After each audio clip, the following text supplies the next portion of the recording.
Dan sudah bersama-sama dengan kita akan diperlengkapi lagi oleh pembicara yang akan menginspirasi kita bersama, yaitu Bapak Paulus Ko. Bapak Paulus Ko memiliki seorang istri bernama Ibu Ida Sugiarti Ko, memiliki 2 orang anak, Paul Kenichi dan Samantha Michiko.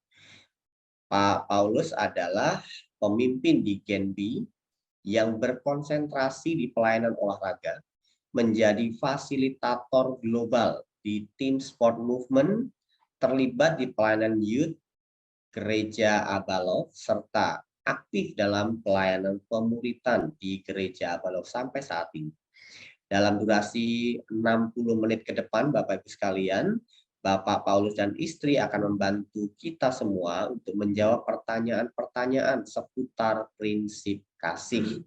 Mari kita sambut Bapak Paulus Ko. Waktu selanjutnya saya persilahkan. Selamat pagi Bapak Ibu. Selamat pagi Bapak Ibu. Senang sekali kalau kami pagi hari ini boleh bertemu dengan Bapak Ibu, orang tua yang ada di Tunas Bangsa, Gading Serpong, dan juga Greenfield. Ya, sekalipun 1 minggu ini cuaca mendung-mendung, hujan, ya, tetapi tetap semangat, ya. Dan kami, saya dan istri akan mencoba menyimpulkan apa yang sudah disampaikan oleh Pak Beta di dalam video yang sudah kita tonton tadi. Ya, jadi kami juga mempunyai anak-anak yang usianya usia remaja, umur 16 dan 15, ya ini masih data yang diperlihatkan masih data tahun lalu, ya.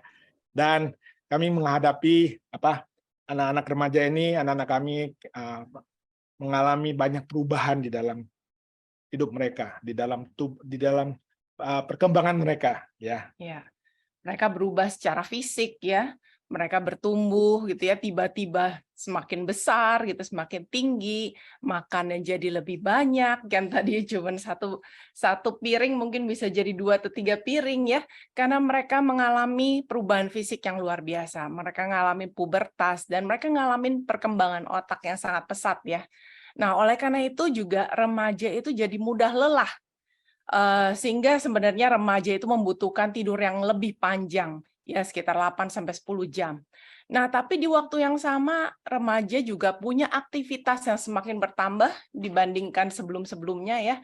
Jadi lebih padat, mereka mulai untuk bersosialisasi, mereka mencoba sesuatu yang baru, sehingga waktu tidur mereka juga ikutan berkurang. Nah, ini menimbulkan juga mood dan emosi yang semakin naik turun. Dan juga ketika anak-anak bertambah usia, hormon testosteron mereka semakin bertambah ya. Mereka semakin kompetitif, energik, dan semakin impulsif ya, langsung bertindak dan mencoba segala sesuatu yang menantang. Oleh karena itu mereka kadang-kadang melakukan tanpa berpikir ya, dan juga suka melawan dan mencoba untuk melakukan sesuatu yang berbeda. Iya, termasuk memberontak ya. Dan remaja pria, terutama pria, itu sulit untuk mendengar. Kalau diminta, diinformasikan, dilakukan bersama-sama itu, saya juga tidak terlalu mengerti kenapa remaja pria khususnya itu ya sulit untuk mendengar dan juga memilih apa yang ingin dia dengar. Jadi kalau ibu-ibu ngomong terlalu panjang, anak remaja pria tidak bisa mendengar terlalu panjang dan terlalu lama ya. Nah, remaja juga suka berargumen dan menentang karena cara berpikir mereka mulai berkembang ya. Logika mereka mulai berkembang, jadi dan juga begitu banyak informasi yang mereka terima. Nah, mereka suka berargumen dan menentang bukan sebenarnya karena mereka mau menentang kita, tapi karena mereka melihat bahwa saya pikir ini hal yang benar gitu ya. Jadi oleh karena itu mereka bisa berargumen. Dan anak gadis remaja juga sangat rentan secara emosi dan fisik. Karena apa? Karena ada pergolakan hormon yang mereka alami ya di dalam tubuh mereka ya. Nah, penelitian menunjukkan bahwa hubungan yang baik dengan putri kita di waktu sebelum remaja di 8-13 tahun itu akan membantu mereka untuk melawan pemberontakan ketika mereka usia 15 tahunan ya. Dan juga remaja sering mengalami kesulitan untuk mengekspresikan atau mengendalikan emosinya. Ya, jadi masalah emosi itu kadang-kadang menjadi masalah yang besar karena mereka membutuhkan orang tua, kita sebagai orang tua untuk memahami mereka, menerima mereka dan mendampingi mereka. Oleh karena itu, proses ini adalah proses di mana anak ya lagi proses menuju dewasa, dan kita sebagai orang tua menjadi teman atau menjadi sahabat buat mereka, dan fungsi kita tidak lagi menjadi fungsi sebagai orang tua yang mengatur ya, tapi lebih arahnya untuk mendampingi. Ya, menjadi sahabat ya. Nah, proses ini tidak mudah ya. Anak kita juga nggak mudah ngalamin perubahan-perubahan menjadi dewasa. Kita pun sebagai orang tua juga nggak mudah. Karena kita itu juga berubah, yang tadinya ngatur-ngatur, yang tadinya berperan sebagai orang tua, kita juga mulai berubah fungsi kita untuk menjadi sahabat.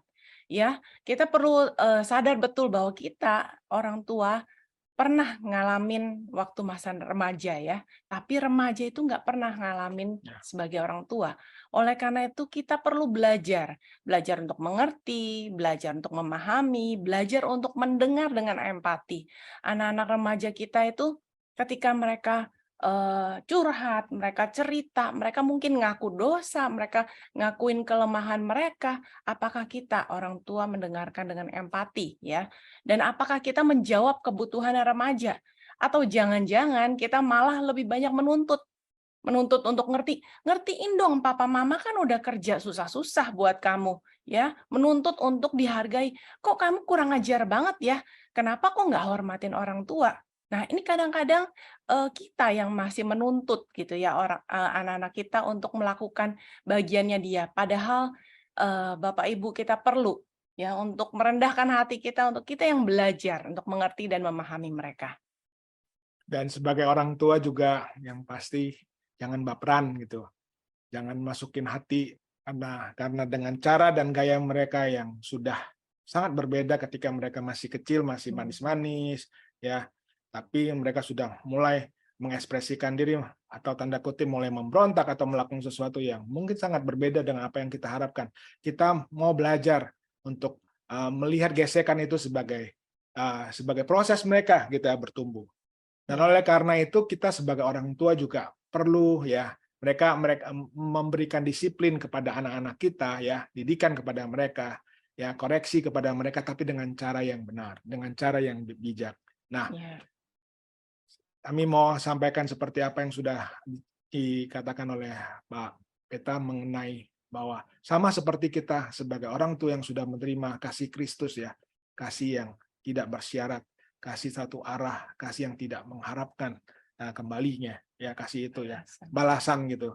Dan kita sebagai orang tua bisa memberikan kasih yang sama gitu ya, menyatakan kasih yang sama kepada anak-anak kita ya, sama seperti Kristus yang sudah terlebih dahulu ya datang mengasihi setiap kita ya, mati di atas kayu salib supaya untuk mengampuni setiap dosa-dosa kita, menerima dan kita diterima apa adanya. Kita bisa melakukan hal yang sama seperti itu pula. Jadi sebagai orang tua ya, prinsip kasih ini bisa dinyatakan kepada anak-anak kita supaya anak-anak kita juga boleh merasakan kasih, bisa menyatakan, menerima, melihat kasih yang nyata dari kita sebagai orang tua, dari papa, dari mama, dan kasih yang tak bersyarat yang kita sampaikan itu mereka terima dengan penuh. Ya, itu yang kita mau sampaikan hari ini, pagi hari ini, dan saya kembalikan ini kepada teman-teman yang ada di Tunas Bangsa. Silakan. Baik, wah terima kasih Pak Paulus dengan Ibu Ida. Konfirmasi sedikit ya, jadi untuk orang tua jangan ragu untuk bertanya ya. Ada bertanya kepada di akun admin, juga kemudian Bapak Ibu juga nanti ada untuk mengisi absensi nanti akan diberikan oleh admin. Oke, Pak Paulus mungkin ada konfirmasi sedikit nih dari saya tadi ya. Jadi tentang ada praktek kasih dari KBETA, juga ada komunikasi. Kemudian tadi juga saya catat bahwa ternyata unik juga ya. Saya nggak ingat kalau mungkin dulu banyak kegiatan sehingga saya tuh cepat capek pada saat remaja gitu. Tapi kan remaja sekarang tidurnya malah makin larut, betul ya. Wah, rasanya jam 9 itu belum waktunya tidur, nanti jam 12, jam 1. Nah, itu ternyata mereka tuh butuh waktu sebenarnya untuk istirahat, tapi salah ya jadinya.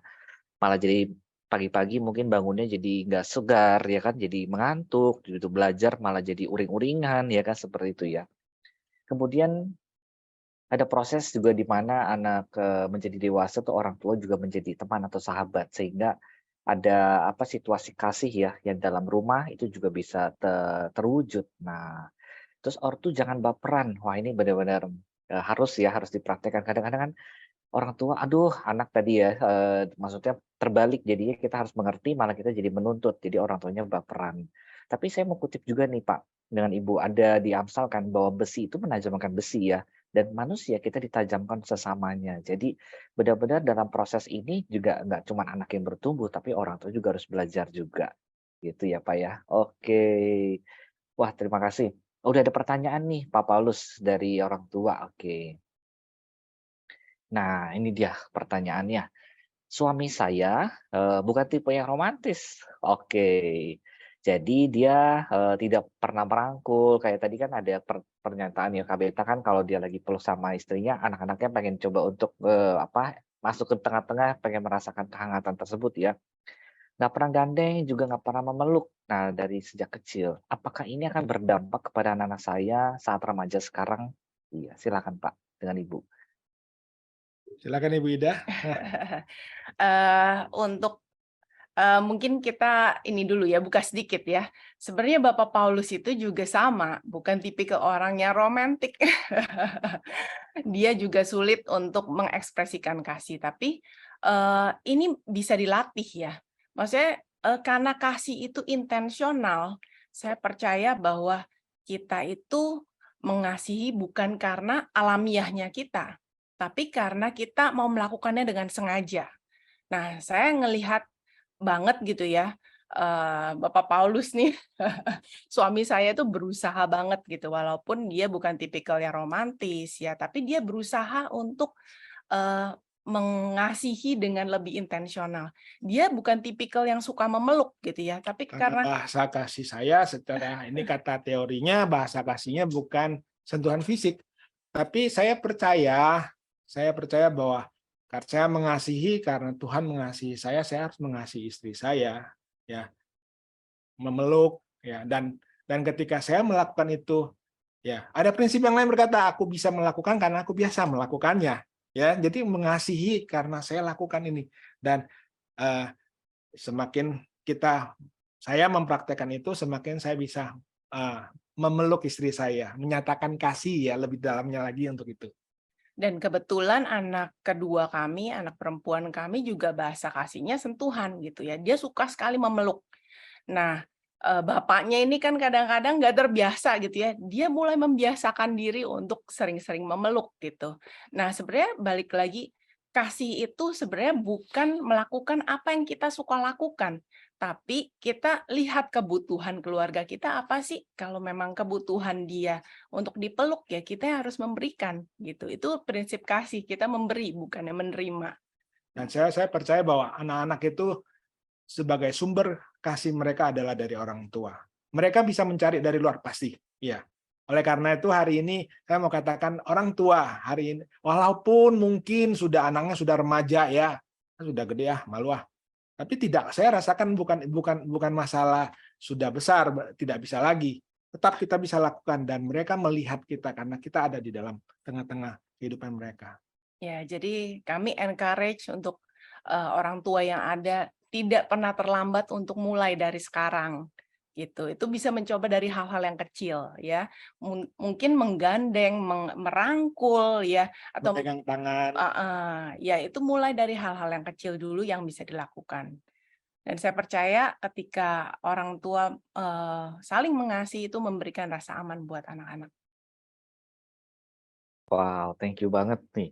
Jadi saya ingat juga ya, kalau misalnya mungkin remaja perempuan, kan nanti menginjak masa-masa mungkin membangun hubungan yang lebih serius ya. Jadi daripada dia nanti dipegang sama tangan yang salah, yang penting pegang sama bapaknya dulu ya.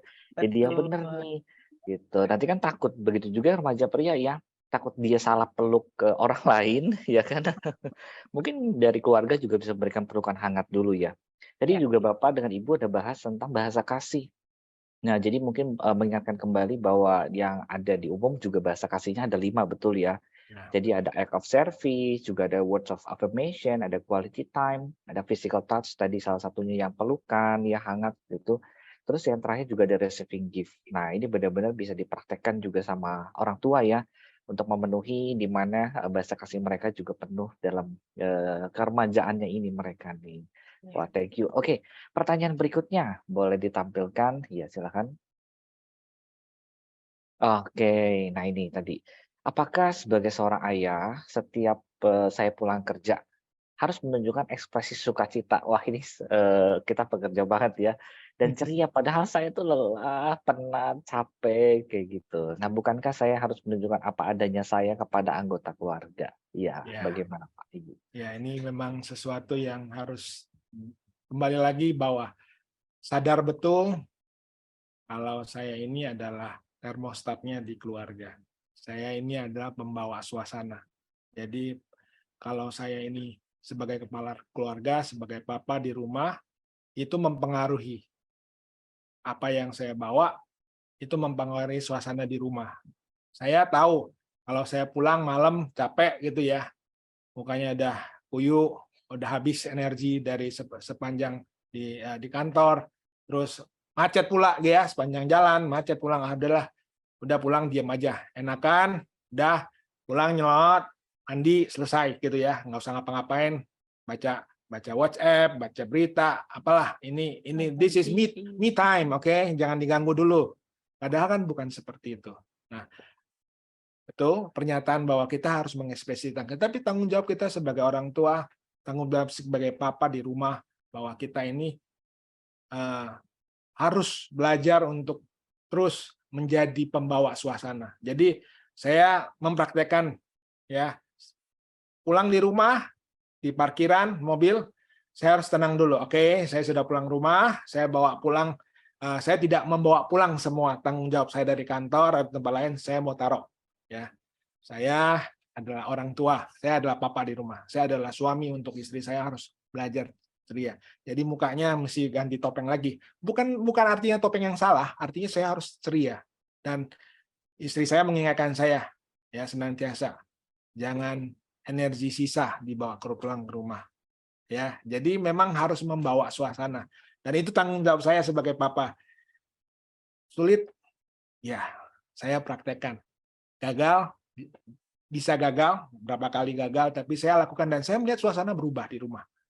Ya, jadi nggak selalu mulus ya. Maksudnya gini, kita nggak bisa melihat, wah ini memang idealnya seperti ini. Tapi kan ada waktu-waktu mungkin kita lagi nggak enak badan, ya kan? Lagi moodnya lagi nggak enak gitu kan? Itu ada gitu. Jadi maksudnya gini, untuk menjadi apa adanya kita, it's okay gitu. Kita diterima di keluarga. Bukannya berarti kita harus selalu tampil prima, enggak. Cuman kita perlu tahu dulu gitu loh prinsipnya bahwa ketika kita ada di rumah, apakah kita memberikan yang terbaik dari yang kita punya gitu. Nah, satu sisi kita juga belajar ketika misalnya mungkin suami saya sakit gitu ya, anak-anak kita satu keluarga dukung dia, kita doain dia gitu kan, kita mungkin juga bantu untuk keperluan dia. Jadi itu namanya timbal balik, saling mengasihi seperti itu. Wah, seru banget ya. Iya, saya juga inget ya. Jadi ketika pulang ke rumah, kadang-kadang kan sudah penat ya urusan di kantor, urusan mungkin dia lagi luar. Tapi ketika juga kita mau berikan yang terbaik di rumah, itu akan menjadi feel berbeda ya untuk anak-anak bisa menerima. Mungkin kalau penat juga kita mungkin bisa utarakan sebentar ya, papa lagi capek, mungkin ya gitu. Bentar papa mandi dulu. Nah, setelah habis itu baru refresh kembali ya.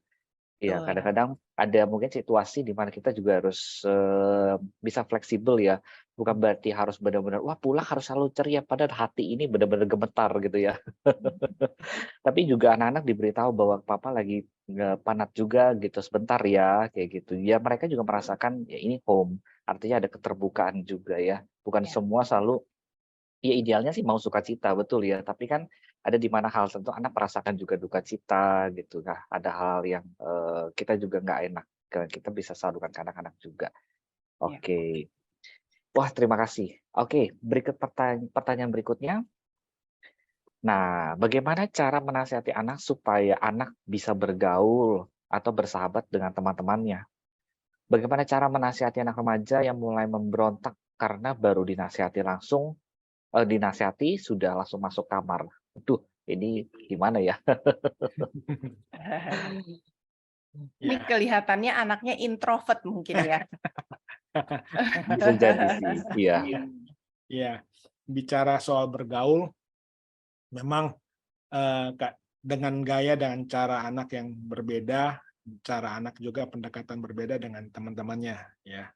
Dan sebagai orang tua kita mendampingi, kita mendorong supaya mereka bisa bergaul. Tapi kalau anaknya memang pendiam, memang atau mungkin tidak banyak bisa punya teman yang banyak gitu ya, atau mungkin modelnya juga pendiam, agak kesulitan. Kita orang tua mendorong, ya kita orang tua membantu supaya mereka bisa boleh berteman dan bergaul.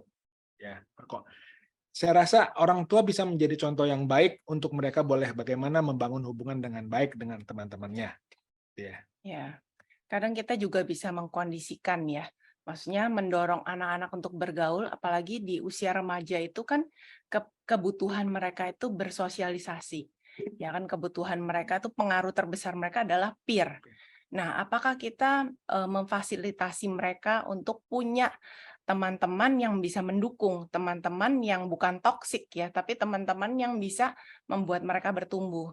Nah, contohnya salah satu mungkin bisa di gereja ya, ketika di sekolah kita juga mencarikan teman-teman atau mencarikan mentor, mencarikan sahabat-sahabat yang bisa mereka untuk bergaul bersama gitu ya. Sama seperti anak-anak kita. Kita itu mencoba untuk apa ya? Ada di dalam komunitas misalnya di gereja gitu ya, di sekolah minggu, di kega gitu ya, mereka terlibat untuk melayani bersama. Nah, disitulah mereka membangun persahabatan dengan teman-temannya. Nah, pertanyaan kedua tadi bagaimana kalau misalnya waktu dinasehati Tidak mendengar, Langsung masuk kamar langsung dia. masuk kamar. Waduh. Nah, ya memang cara ini ya terutama dengan istri saya ya langsung kalau ada nasihat panjang bisa ceritanya bisa satu bab gitu. Nah, kadang-kadang ya memang harus diingatkan, saya ingatkan kalau sudah itu biar tenang dulu situasinya. Ya, kita percaya bahwa ini kadang-kadang kan tadi sudah dikatakan, terutama anak pria ya, sulit mendengar dan tidak gampang mereka untuk memilih untuk mau dengar apa gitu. Kadang-kadang telinganya kayak dia ada apalagi pasang headphone ya, wah tidak bisa mendengar. Nah, memang ada tunggu waktunya. Nah, itulah kita waktunya sebagai orang tua, terutama saya sebagai papa, saya harus berbicara dengan anak-anak. Biasanya kalau papa berbicara, mendengar lebih baik. Mama karena sering berbicara, memang mereka dekat dengan mama. Lebih dekat kesannya, ya kalau dengan saya dan apa yang kami alami.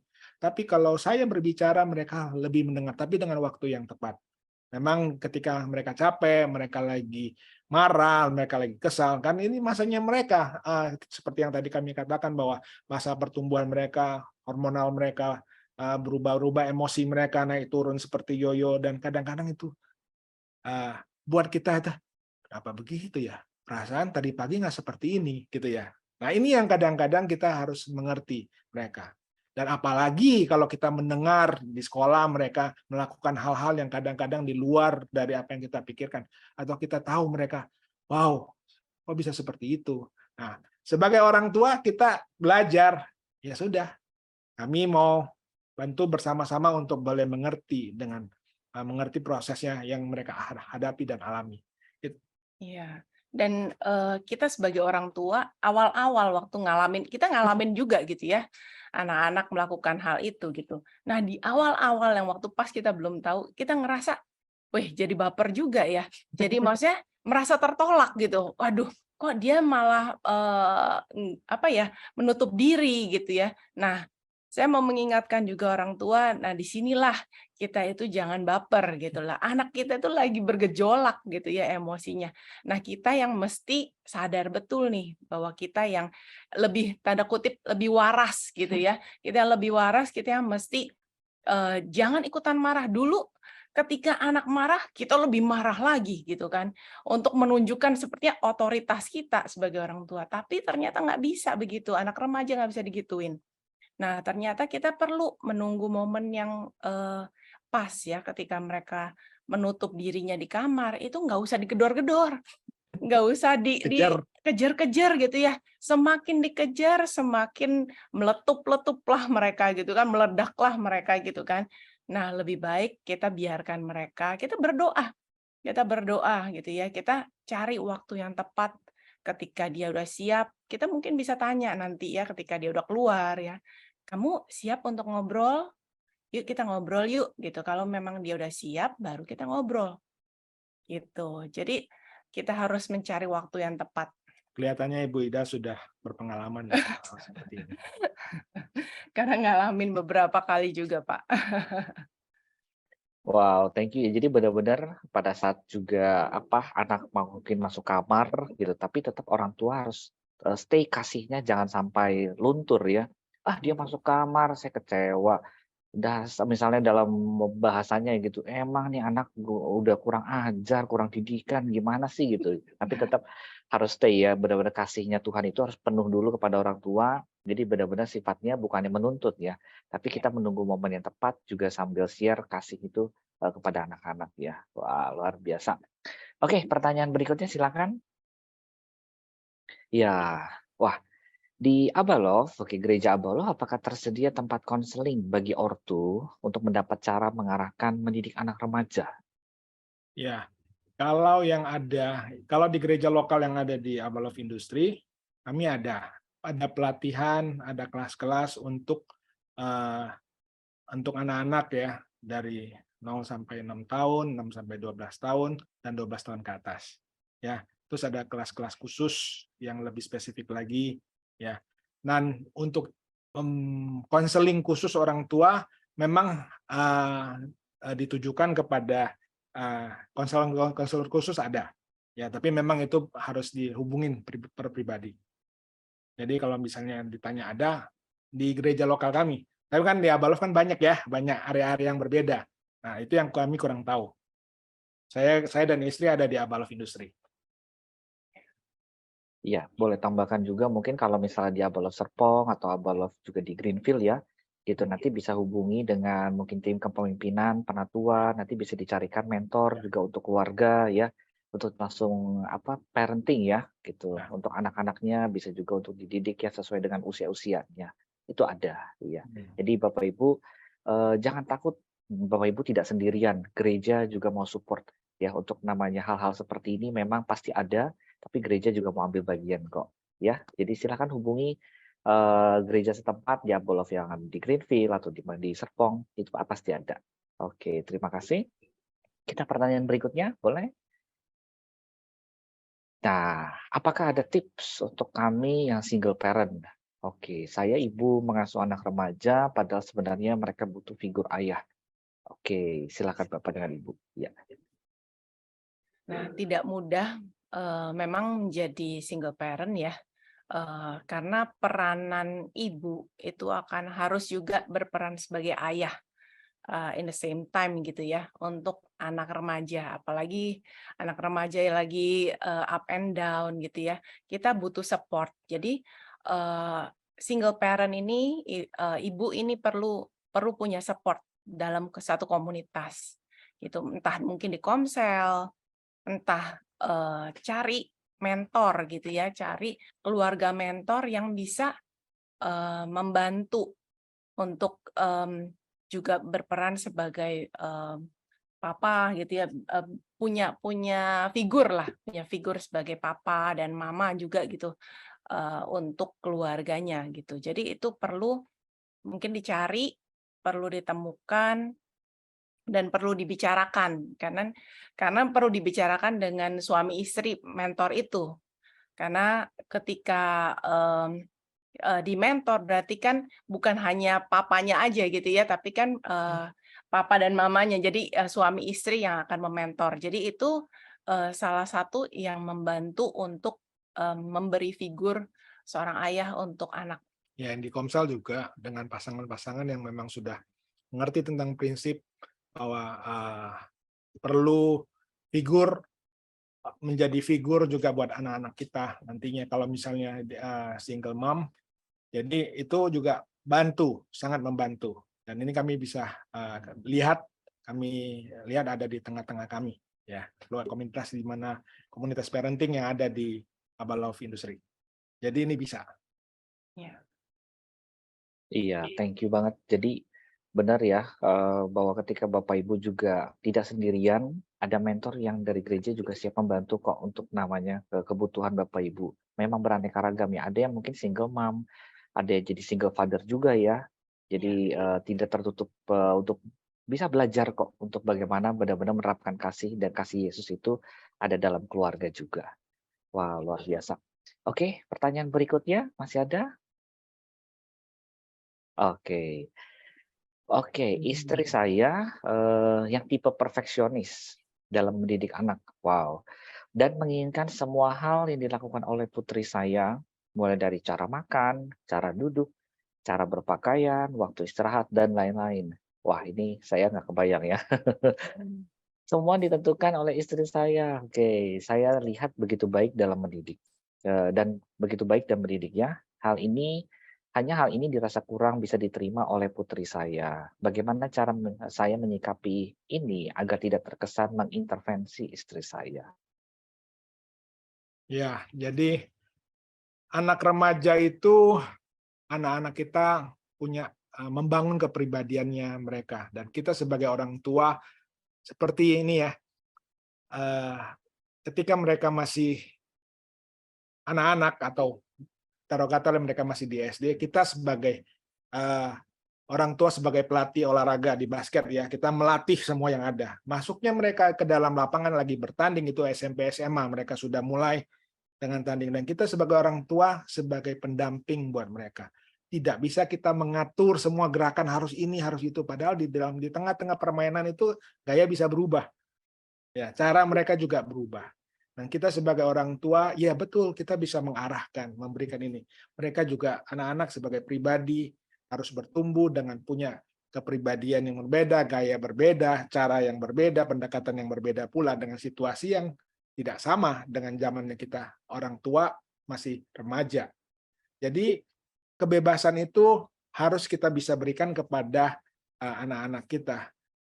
Mungkin bisa istri saya cerita bagaimana pendekatan dengan anak-anak kita, karena saya bicara lebih general dengan anak-anak saya. Istri saya bicara detail ya, dan itu kadang-kadang buat anak-anak itu tidak bisa diterima. Tapi sebenarnya baik, intensinya baik. Ya, mungkin istri bisa cerita dengan pengalaman contoh. Mungkin kalau bagaimana cara mengintervensi gitu ya. Nah, biasanya gini, kita kadang-kadang kalau kita melakukan, misalnya kita memberikan sebuah aturan atau kita ya bicarakan sebuah aturan, terus udah gitu mungkin suami saya nggak setuju, dia nggak mengintervensi pada saat itu juga gitu ya. Jadi kita perlu diskusi nih di luar, di balik layar.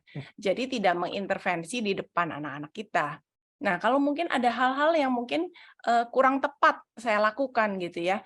Nah, suami saya akan ngomong itu setelah, atau enggak ajak ke kamar, atau bicara di tempat yang lain supaya kita diskusi dulu nih. Jadi apa keputusan buat di anak itu udah bulet. Papa mama itu sepakat, papa mama itu satu gitu ya. Jadi nggak bisa dipisah-pisahkan atau dimanipulasi gitu ya.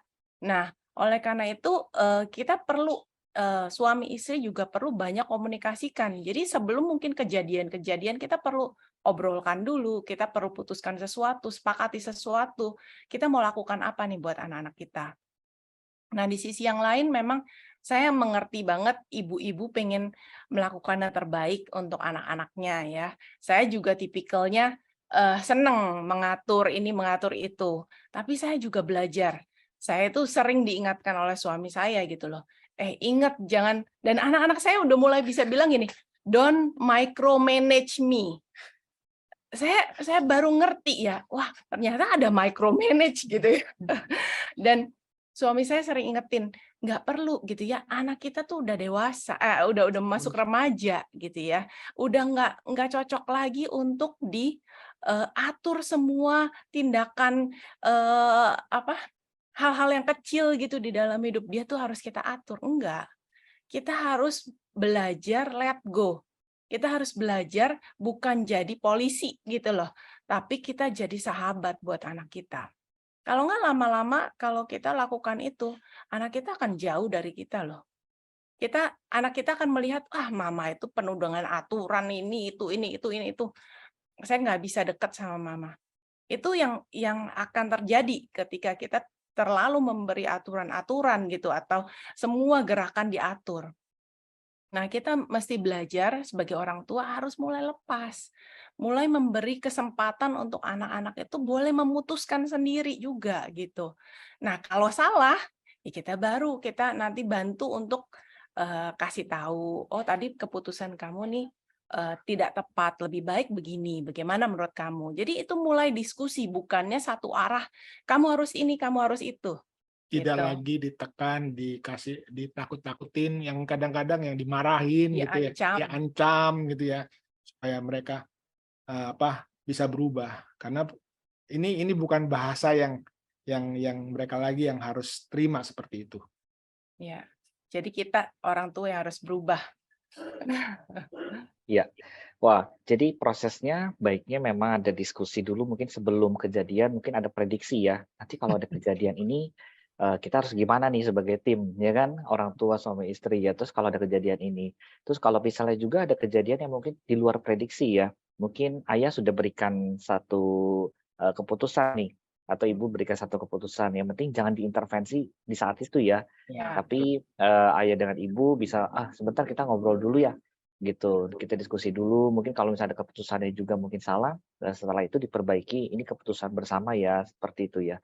Jadi Betul. hal pendekatannya memang jangan sampai diintervensi di tengah-tengah ya, karena nanti anak akan jadi ambigu dan itu papa boleh, mama gimana tuh, nah kan jadi nanti nggak baik seperti itu. Wah, thank you. Baik, ada pertanyaan berikutnya. Ini banyak sekali ya pertanyaannya. Tapi seru banget ya. Jadi di sini orang tua juga belajar prinsip kasihnya untuk mempersiapkan generasi yang tangguh. Oke. Anak saya remaja putri seringkali menolak bila disentuh bapaknya. Padahal bapaknya selalu mencoba dan untuk memberikan kasih dengan sentuhan, dengan membelai atau memeluk.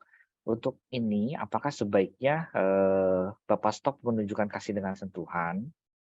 Dulu saat kecil anak saya ini senang dengan sentuhan saya. Kemudian sejak ada asik kecil, adik kali ya? Adiknya. Iya mungkin. Perlahan dia tidak suka saya sentuh, cium atau peluk. Tapi gitu saya tetap melakukan peluk dan cium. Sempat ada masa dia menghindar untuk menunjukkan tidak suka. Sekarang mulai menerima bila saya peluk dan cium. Oke, sedangkan dengan bapaknya dia masih tidak suka bahkan marah. Oke, silakan. Oke, tidak semua anak itu bisa diperlakukan sama ya, karena semua anak itu unik, setiap anak itu unik. Jadi dia juga punya bahasa kasihnya mungkin berbeda gitu ya. Anak pertama saya, ya ini kebetulan laki-laki tapi ya, dia tuh juga nggak seneng untuk disentuh gitu loh, untuk dipeluk, nggak seneng gitu. Dan kita tidak bisa memaksakan bahwa ekspresi kasih itu harus lewat sentuhan dan pelukan, ya kan? Nggak semua orang merasakan itu bahwa itu dia merasa dikasihi gitu. Jadi goalnya adalah kita perlu tahu bagaimana orang tua itu mengekspresikan kasih yang tepat buat dia. Mungkin anak perempuannya bukan pelukan, Iya, bukan sentuhan. mungkin bahasa kasihnya bukan itu. Ya kita nggak usah maksa gitu.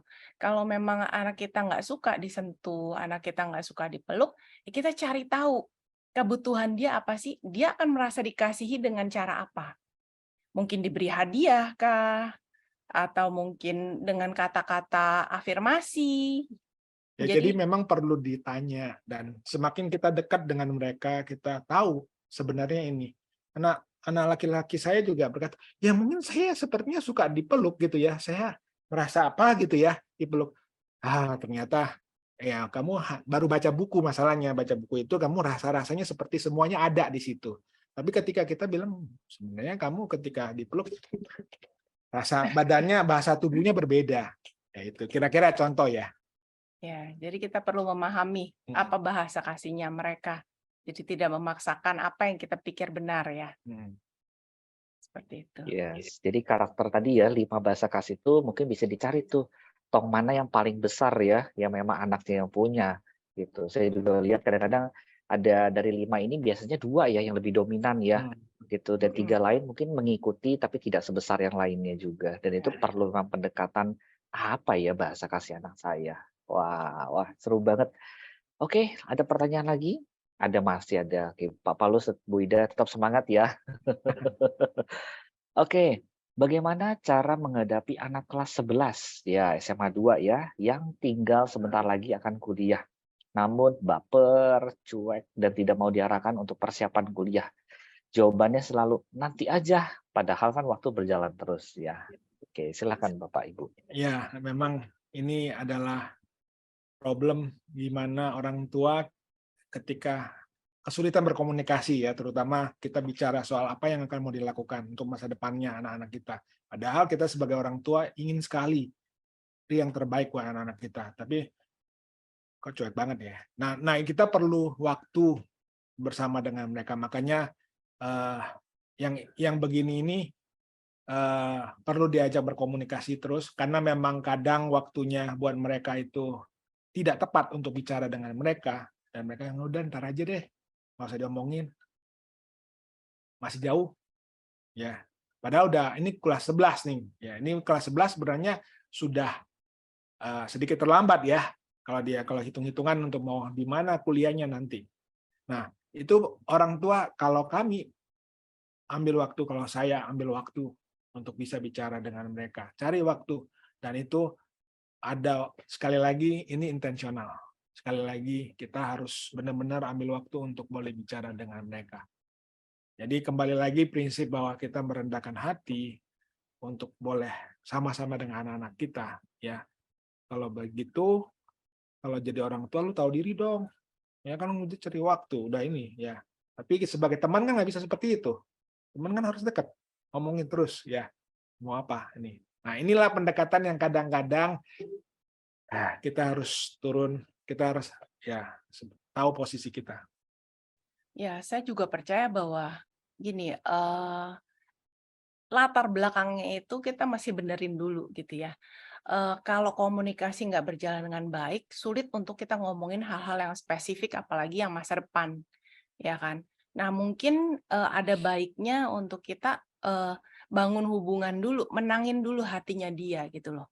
Kalau dia baper, kalau dia mungkin gampang marah gitu ya. Bapaknya jangan marah dulu ya, emaknya jangan marah dulu gitu. Iya, kita perlu cari tahu gitu loh, apakah dia menyimpan kekecewaan atau kemarahan terhadap kita nggak sih, gitu.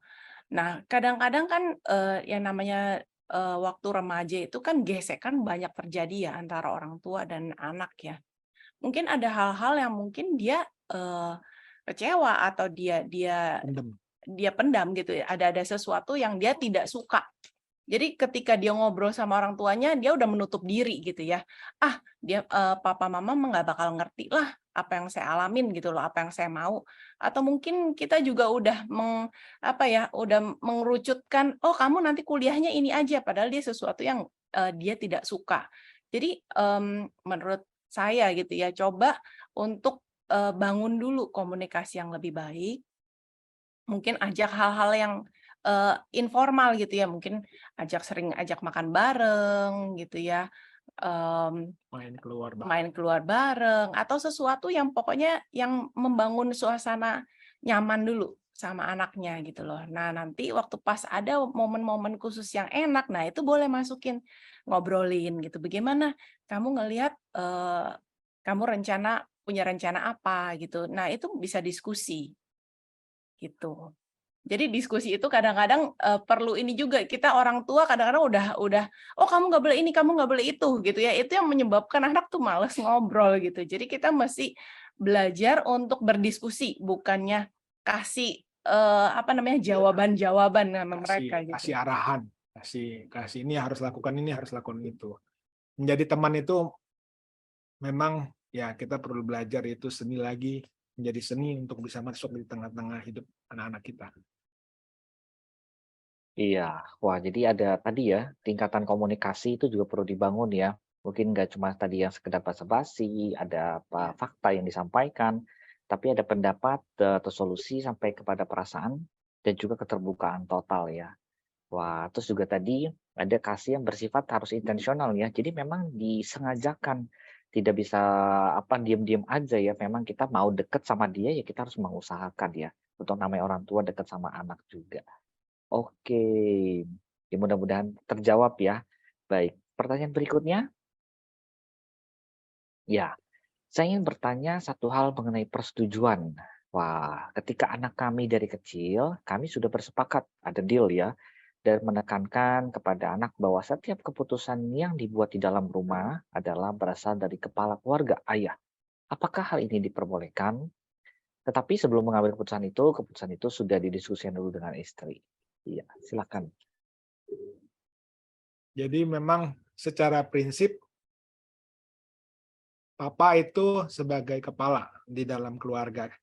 Papa itu sebagai orang yang menjadi pelindung, menjadi pemimpin ya di dalam keluarga. Tapi di dalam pengambilan keputusan kita bisa berbicara ya terutama dengan suami dan istri. Papa dan mama diskusi mengambil keputusan bersama-sama. Ya, tapi memang ini yang harus kembali lagi ketika kami mengambil keputusan bersama-sama, anak sudah semakin besar, ya ini perlu diskusi dengan keputusan-keputusan yang mempengaruhi atau berurusan dengan mereka. Ya, kita perlu melibatkan mereka karena ini bicara soal anak-anak remaja ya, bukan anak-anak di bawah 12 tahun gitu ya. Ini kan karena mereka udah mau masuk ke masa kedewasaannya mereka, kita harus mulai belajar untuk melibatkan mereka untuk dengan diskusi-diskusi. Nah, mungkin yang pengambil keputusan terakhirnya yang ketok palunya bapaknya gitu kan. Tapi bapaknya itu juga mau mendengar dari semua pendapat dari keluarga gitu, dari istri, dari anak. Nah, itu menurut saya idealnya seperti itu ya. Dan proses itu ya kembali lagi tadi yang dikatakan oleh Beta tentang komunikasi itu mesti clear. Nah, itu yang ketika komunikasi tersumbat, asumsi ada. Dan asumsi yang salah itu sangat tidak baik. Itu yang mungkin. Iya benar ya. Jadi asumsi itu bisa cenderungnya lebih ke arah nanti negatif ya. Tapi kan perlu dikonfirmasi dengan benar nggak gitu dengan kesepakatan. Wah, thank you. Oke, masih ada lagi Pak. Iya. Pertanyaannya, bagaimana menghadapi atau menyikapi anak laki-laki yang suka dengan hal figure atau girls band? Oke. Mungkin ini lagi pas jawaban-jawaban ya. Kemudian berteman hanya dengan anak perempuan karena lebih nyaman daripada main sama anak laki-laki. Yang menurut saya mereka lebih nakal dan jahil. Oke, silakan Pak. Bu. Dari Ibu dulu. Menurut saya sebenarnya bermain dengan lawan jenis itu nggak masalah. Tapi kalau kita melihat bahwa mayoritas anak laki-laki bermainnya hanya dengan anak perempuan, tidak ada teman laki-laki, ada sesuatu yang mungkin kita perlu bantu gitu ya, untuk dia ketemu dengan komunitas yang cowok-cowok gitu. Mungkin kita bisa pertemukan gitu kan dengan teman-teman di gereja kah, atau di sekolah, atau mungkin kita masukkan ke klub basket kah, atau yang punya mayoritas itu anak-anak pria. Nah, kita perlu bantu dari sisi orang tua. Nah, sisi yang lain adalah kita orang tua pun perlu mengingatkan, menanamkan identitas kepada anak-anak kita sejak dari kecil sebenarnya. Memberitahukan bahwa mereka itu adalah anak, kalau yang tadi kasus yang tadi ya berarti kamu adalah anak pria nih, anak pria yang luar biasa gitu, anak pria yang tangguh, anak pria yang kuat gitu ya. Kita perlu banyak mengafirmasi tentang identitasnya dia sebagai pria. Mengenai ini kita bisa tanya, kenapa sih? Kan tadi dikatakan bahwa anak pria itu jahil, anak pria itu suka melakukan hal yang tidak baik misalnya dengan dia. Dan itu perlu dikorek. Ya kan itu prinsip bahwa kita sebagai orang tua mulai mengkonseling posisinya kenapa sih kamu bisa seperti itu kan. Jadi bisa tahu akarnya seperti apa, dan itu terutama dari sisi sebagai seorang ayah, itu berbicara dari hati ke hati dengan anak laki-laki itu penting. Ya, sebagai figur bahwa Papa itu punya pengaruh. Papa itu bisa bertanya dan lihat Papa loh, Papa sebagai pemimpin, Papa itu sebagai figur. Baik, wah jadi penguatan identitas ya, bahwa ya kamu anak laki-laki, ya ini bergaulnya sama banyak laki-laki dulu ya, tidak banyak dengan perempuan. Jadi penguatan identitas dari orang tua. Baik, Bapak Ibu orang tua murid gitu. Jadi pertanyaannya masih banyak nih, Pak Paulus dengan Bu Ida. Tapi kita batasi satu terakhir lagi ya. Gitu juga kami ingatkan untuk Bapak Ibu orang tua murid, jangan lupa mengisi absen. Linknya ada di chat box ya Zoom. Iya. Oke, silakan satu pertanyaan terakhir. Oke, saya tahu saya harus mengasihi secara equal, mungkin secara rata kali ya. Namun saya merasa bisa lebih sabar dengan si adik dan lebih emosional jika menghadapi si kakak. Bagaimana cara mengatasi hal ini? Iya. Nah, saya melihat ini orang tua itu adalah tim ya. Jadi ketika kita punya kesulitan, partner kita akan membantu kita di kelemahan kita gitu. Jadi kalau misalnya mungkin saya lagi apa ya, punya situasi yang tidak nyaman dengan anak laki-laki saya akan minta suami saya lakukan gitu, untuk pendekatannya lebih baik dengan dia, daripada kita marah-marah, daripada kita melampiaskan emosi dan itu tidak tepat gitu ya, mendingan kita tukeran gitu, kita minta bantuan, dan disitulah kita sebagai suami istri itu saling mengisi. Sebagai prinsip kasih itu memang kadang-kadang kita harus belajar. Saya pribadi belajar bahwa mengasihi itu tanpa melihat bahwa ini lebih baik, ini lebih mudah diatur, ini lebih taat, yang ini suka. Mungkin karena sudah remaja, adiknya masih kecil, jadi remaja itu kan kadang-kadang memberontak, kadang-kadang ngomong asal ngomong, itu melukai kita, dan itu cenderungannya lebih senang dengan adik daripada bicara dengan kakaknya. Tapi hari ini disimpulkan juga bahwa mengasihi itu sama seperti Tuhan mengasihi kita. Prinsip yang dari kita sudah terima dari Tuhan, kita bisa praktekkan. Kita mengingat bahwa Yesus itu mengasihi kita dengan segala macam kesalahan kita, dosa-dosa kita. Dia yang dulu yang mau terima kita apa adanya, bukan kita berusaha dengan segala macam usaha kita. Nah, prinsip itu bisa kita praktekkan dengan anak-anak kita. Ya, ketika kita mengalami kasih yang sempurna itu, kita bisa mempraktekkan dengan anak-anak kita, mengasihi kita tanpa melihat semua perbuatan dengan gaya mereka yang mungkin bisa menyakiti kita. Nah, ini yang prinsip yang saya mengingatkan diri saya juga ketika saya berhadapan dengan anak-anak kami. Ya. Baik, terima kasih untuk jawab pertanyaannya. Wow. Oke, baik, waktunya sudah habis untuk sesi tanya jawabnya. Nggak kerasa ya, sudah sampai di ujung acara. Tapi mungkin sebelum mengakhiri ini dari Pak Paulus sama Bu Ida, gitu, boleh berikan closing statement untuk menguatkan orang tua tentang prinsip kasih hari ini yang di-sharing. Silakan.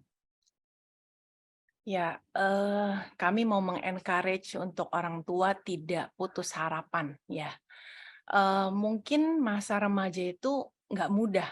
Buat kita orang tua tuh nggak mudah gitu ya. Mungkin ada yang kelihatannya mudah, anaknya baik-baik saja. Tapi saya mau menguatkan orang tua yang mungkin struggle gitu ya. Jangan menyerah, jangan putus harapan. Karena kita punya Tuhan ya, kita punya Tuhan Yesus yang menyanggupkan kita.